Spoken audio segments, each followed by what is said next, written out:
Tonic প্রজাপতি প্রধানের পর দেবের নতুন ছবির ঘোষণা হয়ে গেল। দেবের নতুন ছবির নাম প্রতীক্ষা। সেখানেও অভিজিৎ সেন ও অতনু রায়চৌধুরী।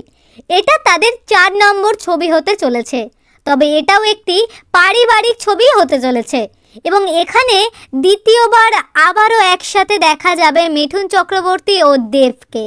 বাবা ছেলের ভূমিকাতেই ধরা দেবেন তারা।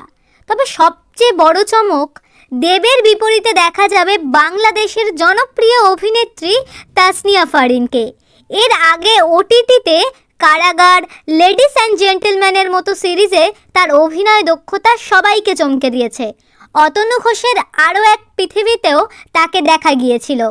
পরিচালক অভিজিৎ সেন জানিয়েছেন, তাসনিয়া ফারিনকে অতনু রায়চৌধুরী নির্বাচন করেছেন। প্রতীক্ষা ছবির শুটিং সামনের নভেম্বর থেকে শুরু হবে বলে জানা গেছে। ছবির বেশিরভাগ শুটিংই নাকি হবে লন্ডনে। তার পাশাপাশি অবশ্য কলকাতাতেও কিছু শ্যুট হবে।